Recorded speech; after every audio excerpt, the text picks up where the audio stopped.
All right. Let us first recall two things. One, this is the way the compliance matrix looks for the case of isotropy. The relation is always valid, but it takes special forms. Isotropy is one such special form, and that's the way the compliance matrix is going to look. And that compliance matrix has two independent constants, only E and nu, let's say, because G has to be provided through that relation for this material to be consistent with the concept of isotropy, or for this compliance matrix to be consistent with the concept of isotropy. Now, if the material is not isotropic, in fact, for any type of general material behavior, which we call anisotropy, there will end up being special forms of anisotropy as well. But for the case of full anisotropy, that is the most general form you can write for the relation between strain and stress, and it has 21 independent constants. The matrix is always symmetric. That's what we have to keep in mind. Okay, so now, therefore, there are, as I mentioned, different cases, or let me say classifications of anisotropy, similar to the classifications of, similar to the classification of isotropy. So we have on the one hand the concept of isotropy,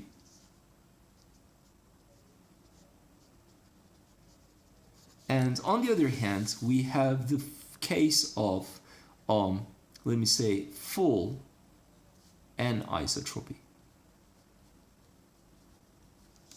So anything that is not isotropic we are calling anisotropic.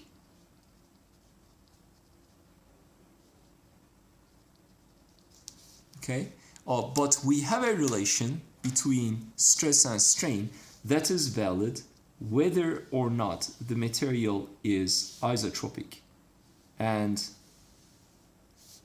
that relation is epsilon is equal to S sigma in this vector or matrix form. So this is always valid. If you have an isotropic material, it has a special form. If it's anisotropic, it will have different forms. There's going to be different classes of anisotropy. And in the case of full anisotropy, there are, it turns out, 21 independent constants that you have to observe or supply or find out that's associated with the compliance matrix. In the case of isotropy, there are 2. So now let us think about what can go in there, in these two, let me say, extremes.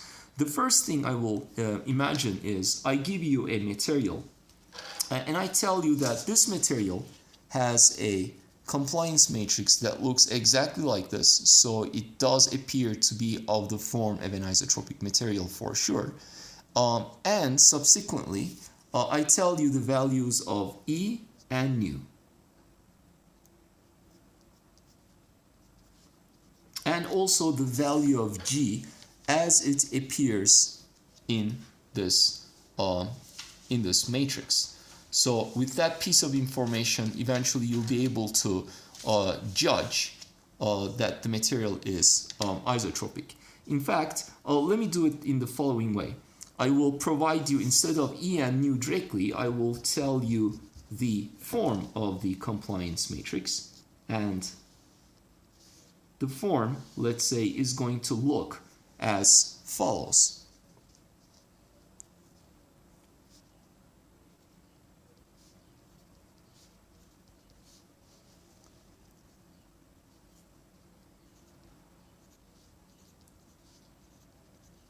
Okay, so that is the compliance matrix. Those are the normal, shear, normal, and shear portions of S. And I ask you, one, what is the value of E? What is the value of nu? And what is the value of G? Now, you look at the material and you suspect it is isotropic, and therefore you conclude that this entry, which has to do with 1 over E, should be essentially equal to 10.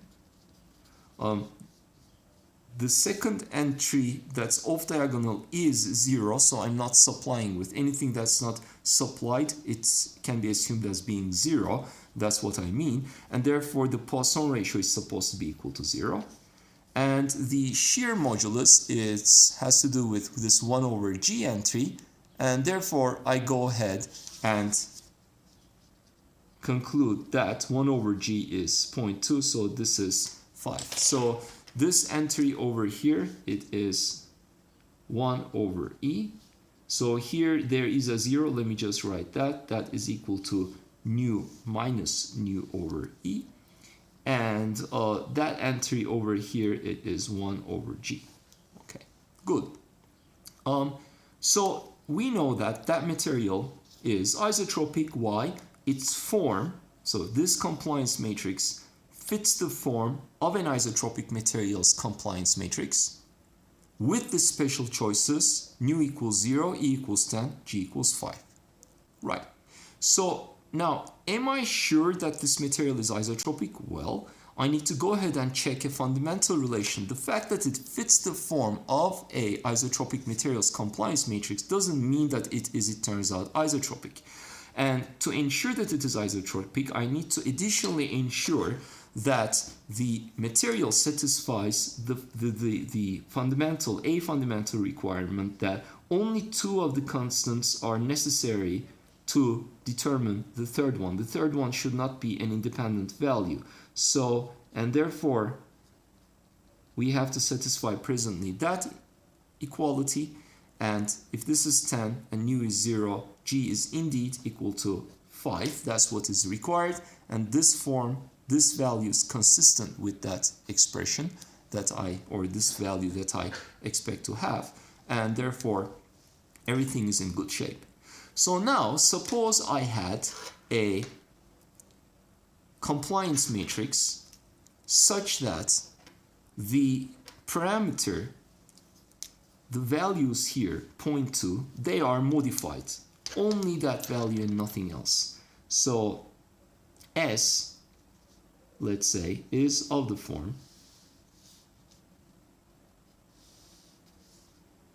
0.1, 0.1, 0.1, and then 0.25, 0.25, 0.25. Okay. So again, normal shear, etc. portions, everything else, everything that I'm not indicating, we understand it to be 0.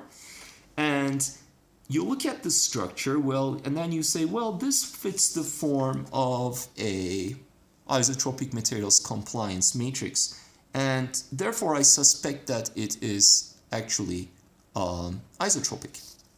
So then you therefore go ahead and try to identify that E, the E that is consistent with that, nu and G. And this is again 10, this is again 0, this is equal to 4. And you check now whether this is equal to E over 2 1 plus nu, because it has to be so for an isotropic material. So in this case it checked, so this was indeed an equality. But in this case, E over 2 1 plus nu, it's still the same. It's supposed to be 5, but it's not 5.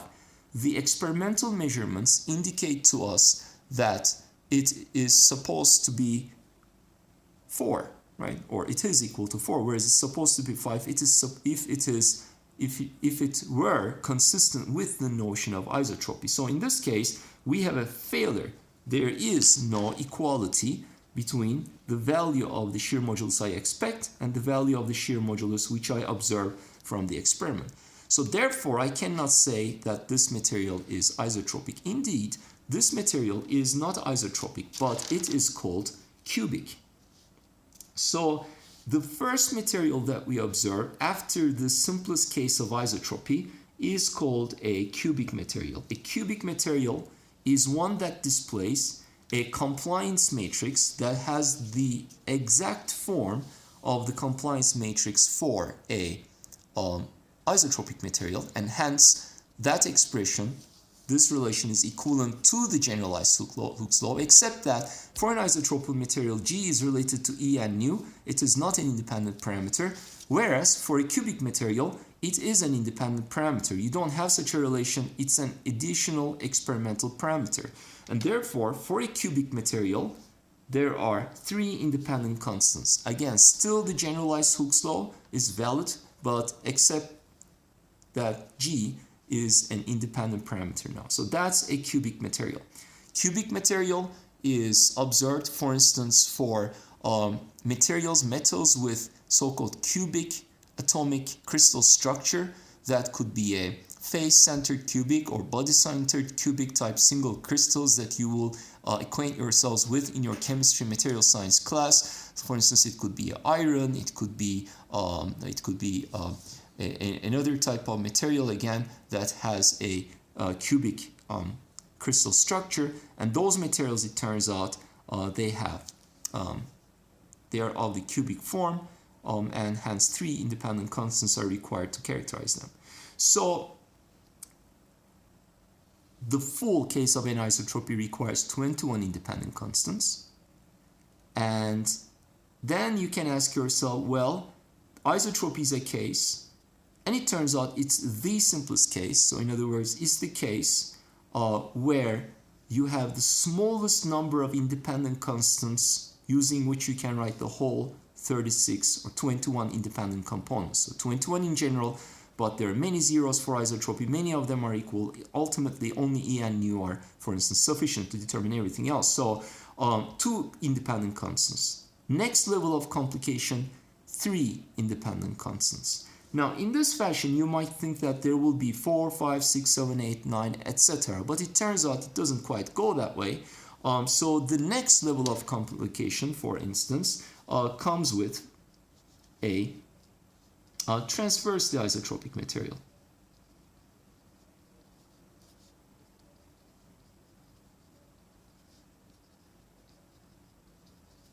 Okay. A transversely isotropic material is one, for instance, that you would observe in a muscle. So if I were to draw a caricature in here, suppose you have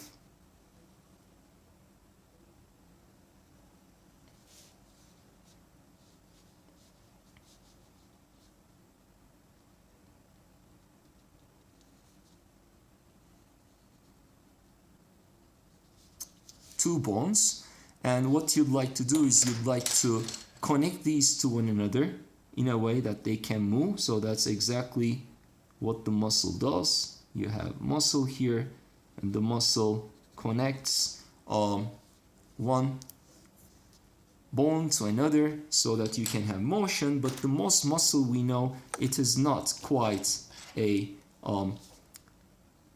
material that's composed of a single structure. It's not uniform. So if you've eaten any sort of meat, you would have experience with that. And in that case, what we can do is we can sort of idealize this, and that's the exclamation mark indicating idealization. We can extract that muscle, idealize it as a cylinder, and through the length of the cylinder runs muscle fibers. And now if you were to pull in the direction of the muscle along its axis, it's very strong. If you pull in the other direction, it's much weaker. Okay, and if you look within the plane, if you look along that direction, what you would see is a plane within which there are muscle fibers that are, if you like, I will idealize it for the present purposes of the discussion, they are, it's not too incorrect, they are randomly distributed. Now, because they are randomly distributed, remember, this is the in-plane view of the muscle. So if I were to pull on this cylinder along that direction, or that direction, or that direction, etc., there is directional insensitivity, which arises from this random distribution of the fibers within the plane of the cross-section. So within the plane, with respect to this in-plane behavior, there is isotropy. That plane is transverse to the loading direction. The expected loading direction is this. The transverse direction defines this plane, and in that plane I have isotropy, hence the name transverse isotropy. But outside of the plane, there is a different behavior, significantly stiffer, significantly stronger. So eventually, that isotropic, transverse isotropic material, it turns out, has or can be described in terms of 5 independent constants. Those 5 independent constants will help us write down the complete set of components that the compliance matrix displays. Okay, so all the 21 components are determined only through 5 independent components. So now what we see here is that anisotropy typically arises due to some internal structure of the material. Some specifically it has to do with some sort of order, and in fact this randomness that eventually induces in-plane anisotropy is it's random distribution of the fibers, so it's not order. On the contrary, it's disorder. Disorder induces isotropy, and order somehow induces anisotropy. So if you go in this direction, you have decreasing order. If you go in that direction, you have sort of increasing order. That's a qualitative way to think about the material structure. And so in this case, the material structure has to do with the orientation of the fibers. When you look at metals, it may have to do with the orientation or the structure within which, or the order with which the atoms are placed with respect to each other, etc. So now, therefore, if you have increasing order, we expect more and more constants to appear, more and more independent constants being required to describe the compliance matrix. And the next level of complexity comes in through orthotropy. Now, I'm going to talk about orthotropy next. And let us skip that, and you will see how order induces a different level of anisotropy in this scenario. And in this particular case, I'm always talking about general 3D scenario. It turns out you need 9 independent constants. And in this manner, you can continue until you need more and more constants to describe the material behavior. But the most general case is the case where you need to give all 21 independent constants, all 21 components independent from each other to describe the compliance matrix. And it's no more than that, because I know it has 36 components and it has to be symmetric. Okay. So therefore, this is now the summary of our setting. Isotropy and cubic materials and isotropic materials, they are fairly easy to work with. This one really not that hard, but we're not going to work on it. We're going to skip next to orthotropy. And of course, if I were to give you the full form of the compliance, then you should be able to also work with it. But orthotropy, cubic, and isotropic material behavior, they are what are primarily important for the purposes of our present discussion. So next, we'd like to therefore go into a discussion of orthotropy.